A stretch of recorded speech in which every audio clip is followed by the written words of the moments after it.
If you notice on the right side of the screen here, there's a whole bunch of almost code cycling through here. Exit status 0, return 0, re-enumeration, something about ammo pod, something misused.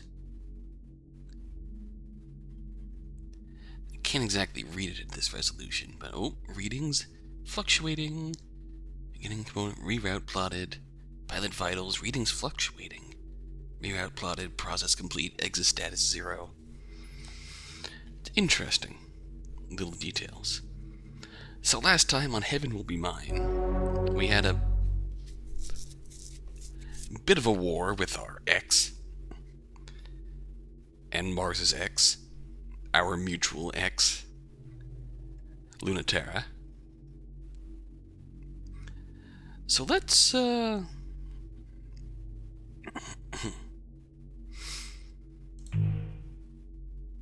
let's meet her again, shall we?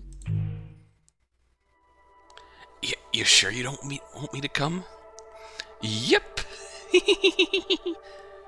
Not even a little, though. Mars, you're actually so sweet, you know that. No one is a more perfect hero.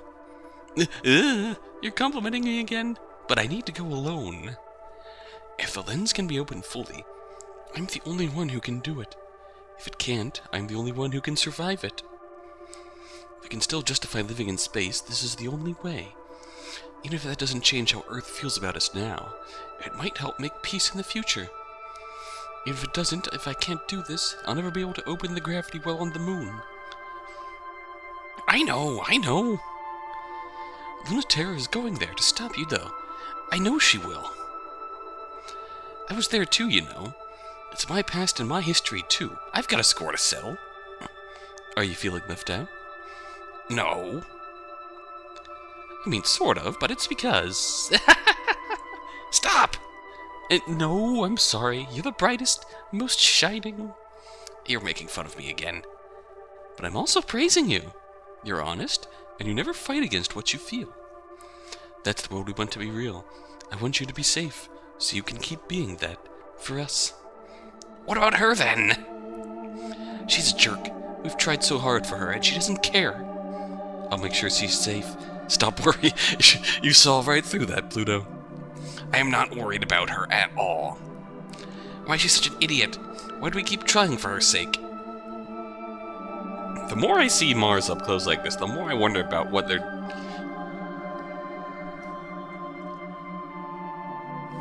Gender, actually. It's unclear. And I don't think Pluto's actually used any pronouns. So... I'm gonna try and keep from jumping to conclusions here. Why do we keep trying for her sake? I'd go through that much for you. You'd go through it for me. I know. Why do you do so much for her when she's like this? Stubborn and ridiculous. Because we're just like that too. Stubborn and ridiculous. Oh.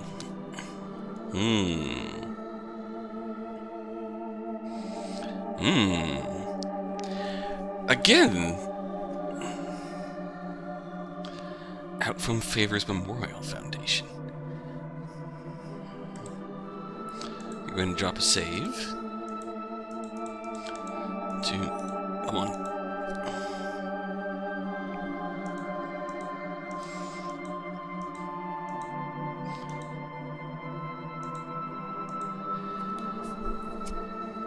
Again, just by the vague descriptions of these, the loyal outcome seems like the better of the two. Thankful for our Cradle's graces, but we're not coming back. The Observatory's lens, a single eye, staring into space, threatening to blink. From the Academy Gardens, every pilot member's watching the Observatory twitch as it focused on some light years away point, searching. A reminder of the battle for Earth they were eternally preparing for. Not unsettling, but always foreboding. A 0 pointed at nowhere. Neither Lunatera nor Pluto remembers when first called it that. Now, in the trembling of the colony's collapsing gravity well, this deck of the wrecked colony where Lunatera and Pluto meet seems like a moment frozen in time. eternally receding, growing always distant, yet never fading. I knew I'd find you here. I knew it would feel like this, but I'm still here. I have orders. I know, dummy. They tell me everything, too. You wouldn't have come if you weren't ordered. I don't know why everyone is expecting I'll be bitter about coming back. I'm not. There's good and bad memories. That's fine. That's fair. I'm older now, and it's that much sweeter thinking about the past from here. It's there, and I'm here. I wouldn't go back. Would you? I like being an adult. I don't mind being the aging ace. I don't need to be a glittering hero. We fought so hard against the existential threat during the Cold War. Whatever they were, trick of light or not, we did good fighting them. We tried our best. That's the practice kids need. Now we're grown up and can see our own futures and mess them up if we want. I'm way happier to fight now. Fighting has a different meaning now. No matter how bad I am at being alive, I like it now. You're really growing up. I kinda hate it. I miss pushing you around, and when you'd go along with me. Me too. Again, Lunaterra being a big mood here. I'm really bad at being alive, but I kinda like it, yeah. You still have a hard time making a decision that's good for you all by yourself, though. That's why I asked for orders to come here. Aha! That's so roundabout. I can't tell if that's a step forward or back. I think it would be worse if anyone else shut the observation gate. So I thought it really would have to be me. A zero pointed nowhere. Do you remember who said that? It's better than the actual name. I don't remember who said it, but I always think of it. I don't remember either. Do we have to do this? You're the one who's here to do it. So Lunaterra is there to shut the observation gate. We're here to open it all the way. It could be really easy. You're the one forcing my hand. Closing it is just a formality. It already is broken, and it never worked in the first place. Then why were you ordered to do it? The fact that you're here means I have to be here. They want any possibility closed. Every possibility closed. That's not harmony. These futures should get to live, even if they never come to pass. If trying to make worlds in space is naive, cutting the native sphere off in the universe is just as naive. It's just so pathetic and sad. It's even more pointless and sad than human beings fighting each other for no reason. I can't bear it. I won't let it happen. I changed my mind. Let's fight. I'd rather fight than keep talking like this. We're fighting now. This is the sort of fight ship's elves were made for. Say something. I can't. I have nothing. Let's fight like we're supposed to. I won't. Don't make me talk. Don't make me fight with you. Don't make me kill your dream. Stop having this dream. Give up on space like the rest of the human race has. Let me close the iris of the observatory. Because I wanted so much to see what that eye was supposed to see that I can't let you keep looking. That I can't keep looking. That I don't want us to be tortured by that possibility anymore. Does the observatory literally observe different futures, different timelines? Sort of thing. It's a weaponized reading Steiner. Observes the differences between world lines. Observes divergence. That was a joke. That we can't lose you. I can feel how scared you are, and how brave, and how much you love. But I'm so mad at you. Why can't you believe like you did before? They brought us up with good intentions. They did everything they could. They really did. They really thought we could be better than who we were. At the best kind of human beings there could be. They worked us very hard, but they fought for us to be exactly what we wanted to be, because that was human too. Even when it was hard, or didn't make sense, they found a way. Even the awful ones really believed. One humanity, every story threaded together, no one left behind. It would really be possible to fix the universe, and let humans live forever in space. childish dreams that everyone wishes could be true. All without understanding such simple things. I wonder how they expected they could unite humanity against aliens when they found us so alien. We will always be our own existential threat. Every human understood that, but then, no wonder Earth rejected us. The observation deck sees nothing because the threat is on the other side. We are each other's alien. So the observation deck meant to observe the existential threat itself, but we are our own existential threat. It was flawed and it wasn't real, but they weren't that stupid, you know. You know they weren't. The whole point was that it wasn't real yet, and it could be. That's what they wanted to do. They wanted to make it real. Make the threat into something killable instead of something theoretical that resides within us that could be brought out at a moment's notice the moment we decide to perceive something else as alien and evil and an enemy.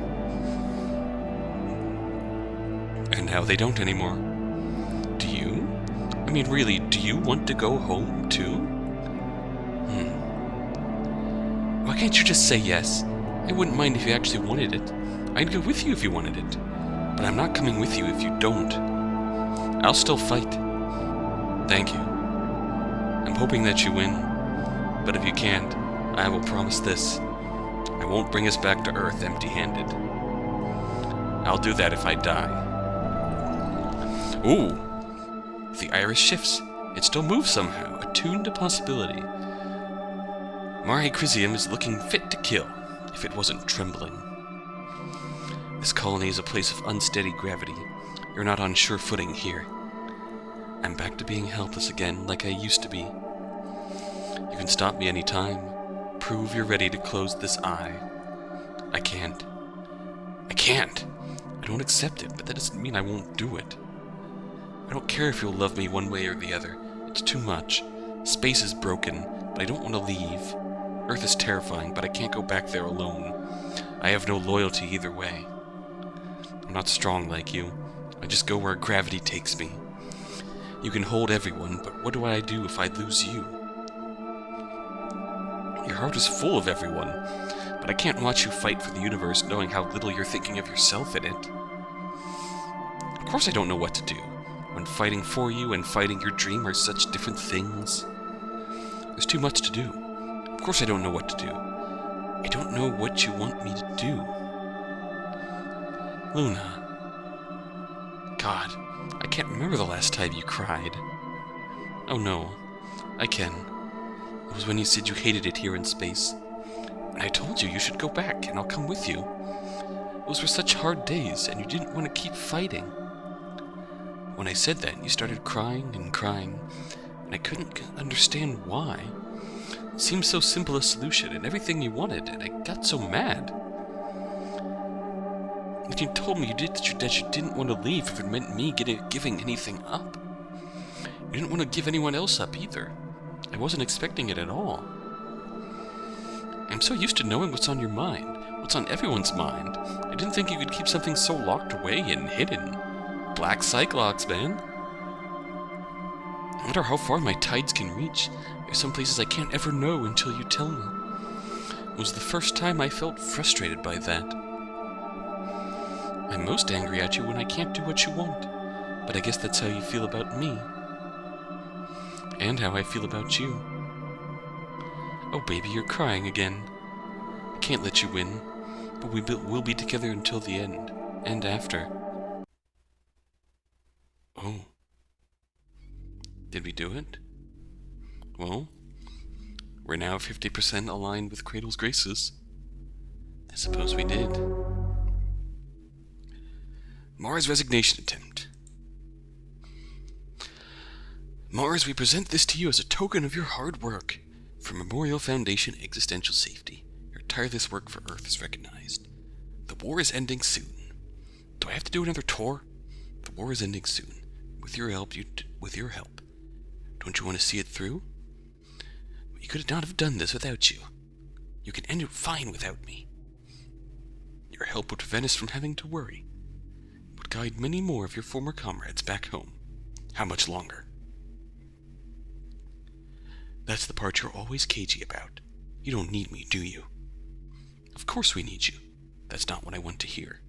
What do you want to hear? We are, as always, prepared to reward you. But you've never been satisfied. Is that what you wanted to say? Or would you like? I just want to go home. If you truly did, you would not have been here in the first place. I already know what you want.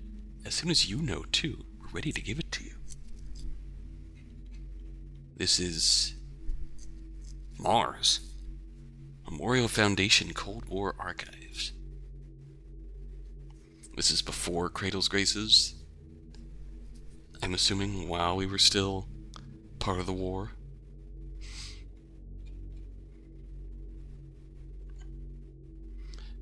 Field Commander Europa. Assessment of Dr. Nix. Dr. Nix was always a controversial figure. Her theories were attractive, but there had always been complaints that they had little basis in reality. Yet by virtue of challenging the nature of reality, her theories had a way of putting it that made you feel as if you were the compromised one. You were the one unable to see things objectively. Given that the nature of the universe is verifiably one that is defined by humans, it's easy to give these particular theories credence. Memorial Foundation in particular, as the most successful post-war NGO in dealing with existential threats cross-culturally and internationally, was obviously attracted to a possible proactive approach in the Cold War rather than a reactive one. Humans are not yet human enough. An extremely arresting slogan. Truly, who is human enough? Especially that humans already know everything that is necessary to be human. We have simply failed to accurately and completely internalize it. Outside of gravity, we will never achieve true humanity. Rather than advocating a revolution of humanity through technology or biology, Dr. Nix believed that we simply had not created a culture sufficient for the full potential of humanity. In her view, humanity are perfect neurons in a jumbled circuit. By arranging correct human knowledge in the proper order, we could bypass the flaws in our universe.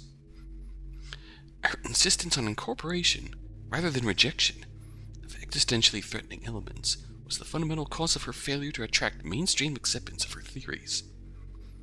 Dr. Nix decried the narrow-minded individuals who let petty prejudice narrow their conception of what could or should count as human.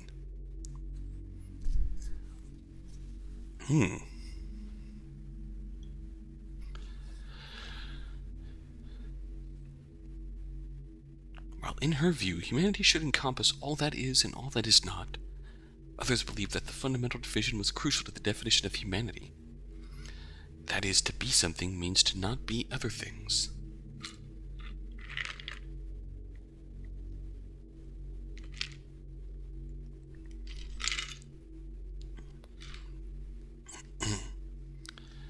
But from that perspective,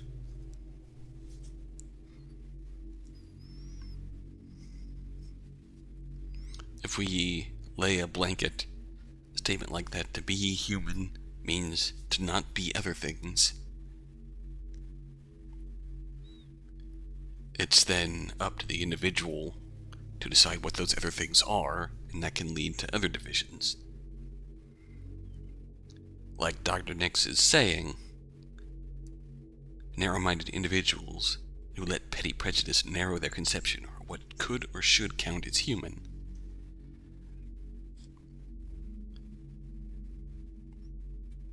Now, this is a world, the 1980s, where that sort of perception is fringe.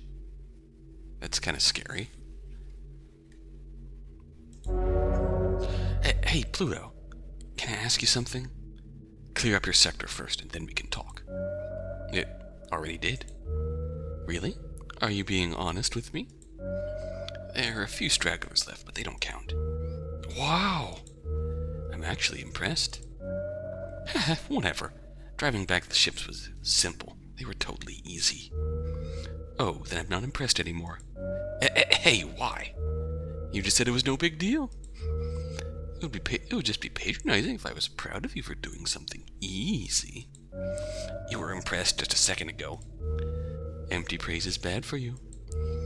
Oh, don't sulk. I'm not sulking. It's hard to impress you. That's not true. You impress me a lot. When have I ever? You impressed me by the way you tried way too hard to support girls like me when we were awkward, weird, annoying, and had no idea what we were. Ugh, that's an embarrassing way to put it, and you weren't those things. I was, and that's why I love you. It's cute when you're overprotective. Oh, speaking of, you impressed me by the way you make girls mad at you. How is that a compliment? They wouldn't get so mad if you didn't make them care. You're so mean. I'm not joking. I mean, what I admire is the way you make it up after your mess up. You mess up a lot, but you say sorry a lot, and you mean it. After, you're different. Not everyone is like that.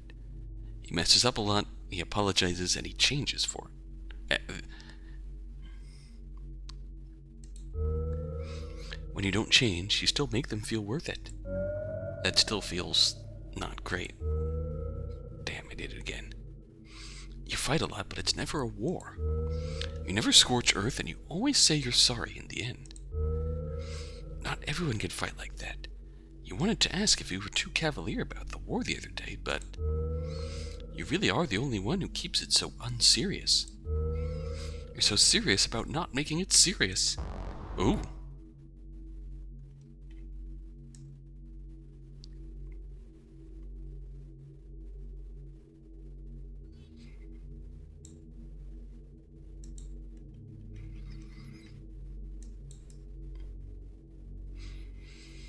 Mars is honest, and Mars tries really hard. That in itself is admirable. This one was relatively quick. So I think first of all, foremost,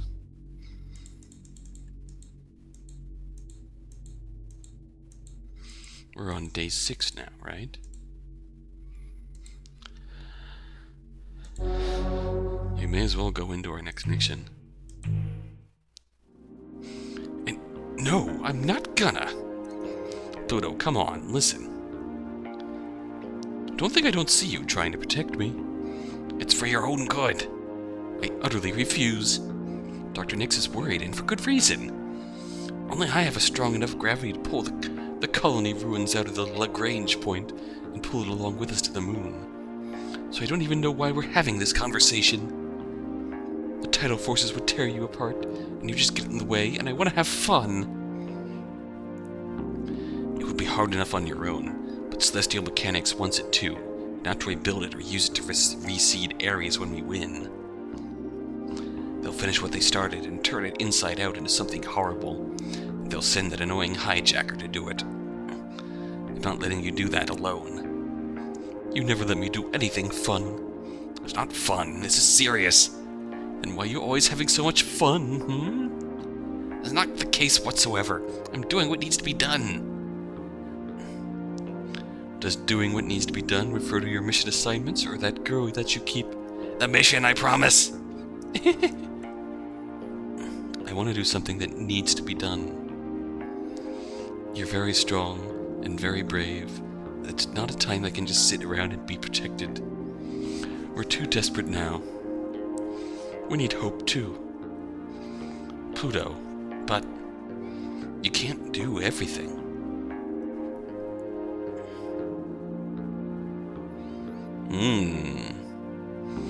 Battle in physical space, or battle in narrative space?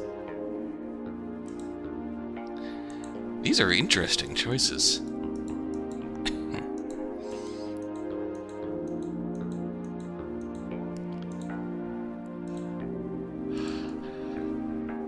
I'd say in this case, we battle in narrative space. Saturn... Oh, this is interesting. Saturn rushes in because Pluto is ready for this kind of fight. This is not what I was expecting. Like, you're kidding, right? No, Pluto isn't joking. The farthest thing. The swirl of cosmic nebula dust that completely obscures the colony in Pluto's warm embrace is no punchline. Only insofar as it is true that Pluto is so strong it's funny. The colony no longer resembles Earth. Now it's a gas giant, maybe a star waiting to be born. Whatever the case, even though it's certainly much too late to do anything about it, there's an invitation from inside. Just come try. You must think I'm really dumb. Or you must have a lot of faith in me. In which case, you're really dumb. Could be Saturn's perfect opportunity if she plays her cards right. Pluto is putting everything she has and more into just attempting to move the colony. If Saturn can find her, she'll be helpless. And how am I supposed to do that with you filling up the whole universe? Your story is everywhere, pulling at everything. How am I supposed to complete with gravity so strong even the narrative of space-time is bending? Oh, hi there, Saturn. Are you just passing through? Hi. Fancy meeting you here. How did you know it was me? Where to find you in the middle of an inconceivable cosmic cloud only you could create? I know, what a coincidence. I've sort of been ordered to fire on anyone in it, though. I think this might make things awkward if you try to get closer. You could at least pretend to be a little afraid of me. I am. Just a little. But even if I should be, I'm glad to see you. I hope that's not a lie. On either part. No, it isn't. I know you're dangerous and very special, and you wouldn't be here if you couldn't stop me. Even if you're not quite ready for how hard that will be. I'm very impressed that you didn't decide to sneak up on me while I was thinking, though. Would have been a good chance. Oh? Are you maybe having second thoughts? I was hoping I could convince you to destroy this place with me. You're impossible. It's adorable. You're incorrigible. I like it a lot, actually. I even envy it a little. Oh. I was not expecting this. Thank you, I was just being difficult. Which is very charming of me. But I was half serious, too. Nope, never. I was almost tempted, though. I don't know what your memories of this place are like. They're bad and good, right? Always a little worse than better? The same for me. This place is still precious to me. It was a seed of life once, and maybe it can bloom again. So I'm going to protect it. Oh, that reminds me, what are you here for? Do you mind if I ask a personal question? What are you trying to do with it? I'm going to not destroy it. Oh, phew! That's what I was worried about. I really know what I'm beat, so I'll just be. Hey, stop right there. I'm not done flirting with you. Oh, what? I was just trying to banter. You tried to shoot me. That's dangerous. I did not. You were thinking about it. Of course I was. Well, she was. More like Saturn was trying to get a bead on Pluto.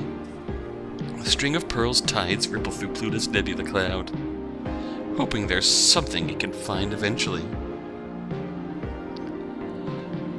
It's not like Pluto is hiding. She's just everywhere, and it's hard to tell where she ends or begins. Aren't you thinking about shooting me too? You're the one with the advantage on visibility. I'm just sitting here and I can't find you in that cloud. Oh, you're totally right. Dear superweapon of Cradle's grace, are you actually a little naive? I gave you the benefit of the doubt. Was that wrong? Obviously. Sorry, I've never learned to be on my guard. There's no need to be when I can tell what people are thinking and nothing can touch me. If it really actually worked like that, you'd absolutely never trust anyone ever. No, I trust everyone. You can always trust people to do what they always do. Do you think you can trust someone to surprise you? Can you trust them to do something you wouldn't even think of? It's when they surprise me that I'm the happiest of all. That's when I really feel we're not doomed, set in stone, always making the same mistakes. I really dig this music. I'm being stupid and following my heart, just like you. You're going to have to do better than shoot at me if you want to surprise me. There are other ways to fight. You're better at that than me. I think you can surprise me. Is that what you want? On Earth, our souls are weighed down by gravity. At the same time, gravity holds us together, tells us what we are, good things and bad. The Earth's gravity is strong because it's all of us together. Forces that would be insignificant on their own are powerful enough to make a planet when we hold it together. That's why we are much stronger on Earth. Even the weakest human has that sacred light of the soul and its many powers, to forbid direct contact with the soul, to wield the arts and sciences in shaping experience, to be many and also one. In space our gravity is weak. Without the constant pressure of tidal reactors, our souls would dissolve, the way that water, at high enough altitudes, will evaporate off a pilot's tongue, without atmospheric pressure to remind it to be water. Stories bleed into each other easily, and our shapes don't hold steady. The fragility of our ships couldn't survive a moment on Earth. In space there are things we could never do on Earth. With our heaviness, we could never be so tender. Okay, I get it. Let's pick up from earlier, but fight in the way only pilots can fight. In the way only us close to the edge of being human can fight. That isn't fighting at all. Do you feel the same way, Pluto? You are listening, right? I was going to tell you I don't have the time to play today, but it sounds like you know I still want to anyway. That's going to make it harder to convince you to leave me alone and let me do this. You are here to play, right? No convincing me. I can pick up on the subtext. Blame it on the wicked celestial mechanics pilot who bothered you and didn't let you get any work done. Whoa. Oh. The thing is, it's fun. More fun than hacking. To bleed, corrode, seep into the mist, Saturn can feel every particle and the celestial physics that make them move. It's a swelling orchestration. Pluto is conducting something beautiful, something overwhelming. And the equations are hints and patterns to how Pluto thinks, to where she might be. It's simple to trace back, easier than hacking, too. Space is boring. Space is empty. Space is broken. Space will never give us everything we want. Space is a hope that we want to make real what might already be out there. Just reach out in space-time, and we can almost touch it. Space is just a means to an end, but for a moment, Saturn is overwhelmed with how beautiful even the boring, dead, empty space can be. Even just the way that the dust moves around. That's when Saturn realizes she is lost. She went in to tear open the story, twist it around, and instead she got so lost and happy in it that she didn't even notice the clouds swirling around her, the cosmic dust covering her, Pluto holding her tenderly. Oh. Pulled into the atmosphere of the colony, they orbit gently. Saturn has no reason to fight. Doesn't even feel like she lost. It feels like she won something special. Okay. Okay, Saturn. Open your cockpit. Whoa, why? Because I trust you. Do you trust me? I do. The same way you trust me. No, I trust you way dumber than you trust me. You're so amazing. And so much more amazing because you believe in something like being human. You pour your everything into something that won't pay off. That makes me mad. And then sometimes I think it might work. Whoa. Saturn's cockpit opens. Naked guts, exposed circuits. Credmacula's thumb presses against Saturn in the distended cockpit, exploring. Oh no. You're really hooked in good there. Why would you ever do such a thing to yourself? Oh, you don't have to answer. I understand. Your cheek feels human and soft. Oh wow. Suddenly I don't feel like moving the colony much. Maybe not destroyed any more than it was before will be good enough. Why am I doing this? I need to get back to my post. But you look so nice like this. I want to get closer. Is that okay? Oh, no, I guess I should. Oh, wow, that's so... What a brazen move. Okay. Maybe you really win this time. Oh, that was sweet. I wasn't expecting that outcome, but that was sweet. It's January 30th, 1981, and the day is almost here. Deadline to save everyone who came up into space with us, fought with us, tried to bring everyone up with us. If we shut down the lunar gravity well, there won't be any choice left. The power that keeps our ship selves in check will fall apart, and we won't have anywhere else to go but home. If we kill the dream, no one will die. We really, really hope that's true. No one should die in space. No one should die, period. No one has to die because ship self-combat is shimmering missiles of light, cosmic explosions, electricity that sears through the soul. Blade sciences impossible for a human to produce, dances of combat without end. A fight against ideas with toys. Humans would never show that sort of compassion to each other. Earth's answer is a single atomic particle fired at near light speed directly into the cockpit core. A true weapon from a military force. The quickest, most efficient, instantaneous, unavoidable way to kill a human. The most boring possible way to pointlessly die. No drama, no meaning, just nothing. Lunaterra. Memorial Foundation Ace Pilot. So Earth is literally going to attempt to kill everyone still out in space by the end of this deadline. It's January 30th, 1981. In the end, they might get everything they want, in the way that no one wants.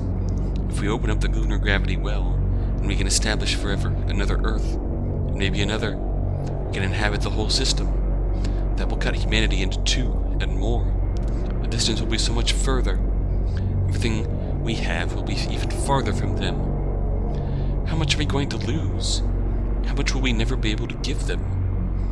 The moon is very close to being part of Earth. It's full of life, and humans can live here now. It feels impossible, and I don't want to give it up. We should break it off forever, shouldn't we? All I want is to stitch these two humanities together. But if one of us dies as a result, I will fight forever to keep that precious thing alive. Pluto, Princess of Cradle's Graces. Oh, it's January 30th, 1981. They don't name it because naming it gives it power, but not naming it gives it more. It must be in every corner, behind every door, far, far away in the spaces between stars. It is defined and categorized in every human culture, and it is deliberately omitted from explicit naming conventions by Memorial Foundation in favor of a euphemism less captivating to the imagination, such as existential threat, rather than a specific word that would stimulate the imagination. But a trick like this will not work. In the euphemism is a hollow void that can hold all fears and all possibilities. Through gravity, humans decide what is real and what is not. But what is not does not stop existing. And it, like humans, can decide. It's the kiss of inverse, everything that humans can imagine but can't become. The shortcut to attaining it is to forsake everything humans already are. If a bunch of idiots get tricked into going there, it'll make a very convenient enemy for Earth. That's their real fear. Before that happens, I'll tell you a little secret. Ready? Saturn, Celestial Mechanics Test Pilot.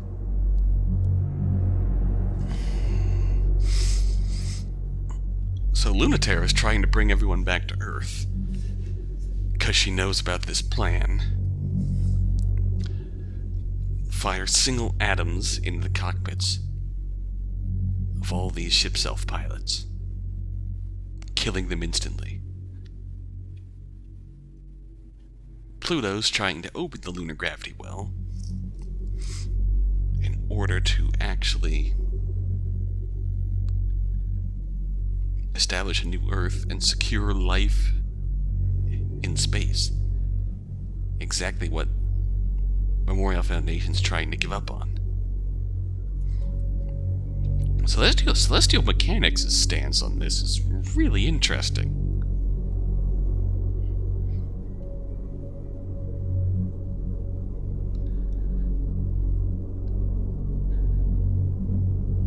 Must be in every corner, behind every door, everywhere, defined and categorized in every human culture. is the existential threat? We've been given enough hints so far that the existential threat, it's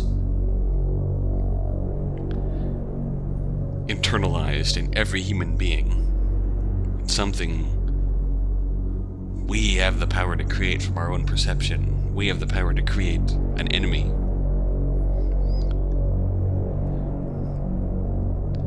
Just like we have the power to create culture, which sets into stone how the world works around us, we have the power to create this existential threat. It's born from within us. Therefore, it's still out there. It's impossible to kill, even though the Cold War is over. It's interesting. Day 7. I'm so sorry, everyone. I tried so hard to keep those memories of when we were in the academy, and space seemed so innocent and full of possibility. All I have left is scraps, but I hope that's enough. Tell everyone, on the moon, the border between Earth and space, we have struck a deal with celestial mechanics to open up the gravity, to give us a fighting chance at making the dream real. Everyone, take your time. Together, our gravity and our love can be as heavy as the world. Tell everyone it's time for us to head back to Earth's cradle, so we can say our last goodbyes. Ready for launch. Ooh.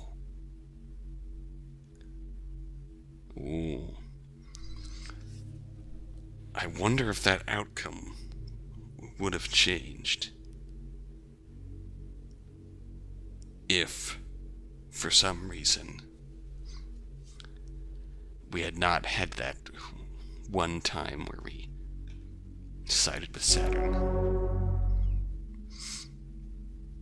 Academy Director interviews, declassified archives. Please do have a seat. The committee has enjoyed reading your resume. The committee has deeply enjoyed these fascinating criticisms of the Newtonian Jungian model of physics. It certainly does feel revolutionary. The committee would like to pause to acknowledge how the candidate's work has met and exceeded the desired qualifications. And without diminishing the accomplishments of the candidate, the committee would like to express that its interest is more piqued by the candidate's interpretation of the existential threat. And the committee would invite the candidate to elaborate more on the implications this would have for managing cultural and colonization efforts in an administrative role within the Memorial Foundation space program if the candidate would. The committee hopes the candidate will elaborate on the nature of what an educational program would entail. The committee is especially interested in the assertion of radical cultural advancement made possible without risk of existential contamination. The committee is intrigued by refutations of the so-called scapegoat proposal by the program's current director on technical and theoretical grounds, as opposed to the usual ethical ones. The committee invites your comment as to the end of the future of culture in space. Who is this about?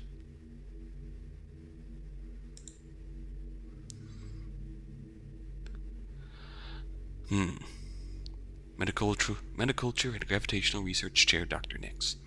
Of course the kids wanted to live in space. Obviously. What could be more dreamlike and fun? Never thought I would spend time with children who wanted to be here again.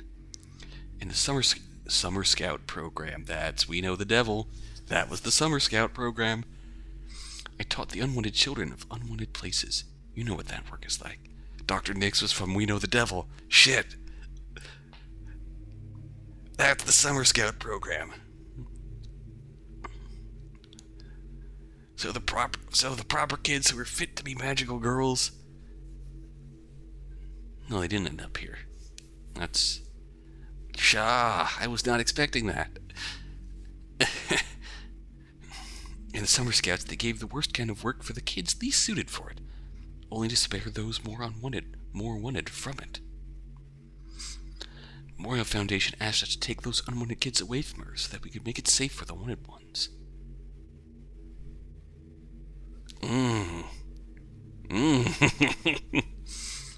That's a duty I was ready for.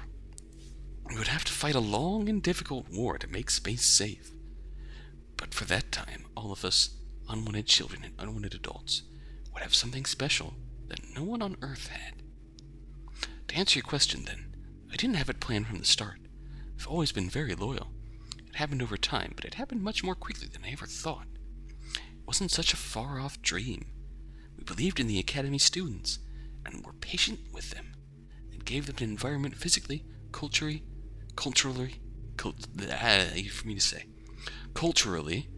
gravitationally, as free from Earth gravity as we could realistically grant them. They knew what to do better than we did. Pluto, more than any other student, because Pluto had so much to change. If she and her power fascinate you so much, you should remember that the only reason she has it at all is because she was free from you. As they grew up, they made space the future we were dreaming of. Before I knew it, they couldn't think of a single reason why we should give space back to you. And then you went and said you didn't even want it anymore. Oh.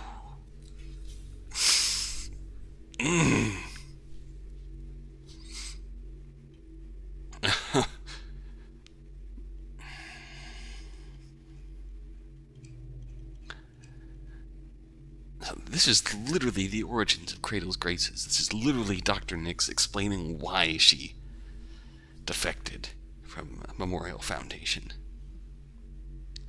If we can even call it a defection. It was more of Memorial Foundation deciding that they didn't want space anymore and that they were going to go home. And then a year later, Cradle's Graces saying, you know what? Forget it. We're going to stay in space. We're going to make space livable.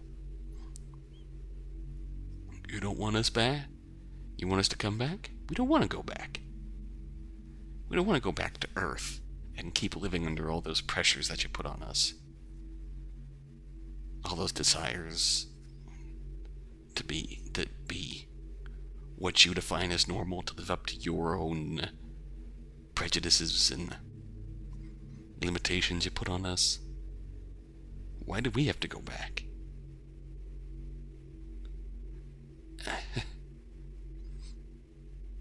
This,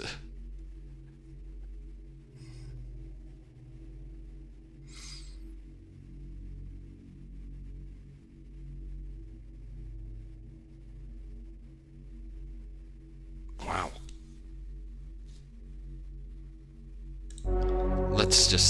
Let's drop a save.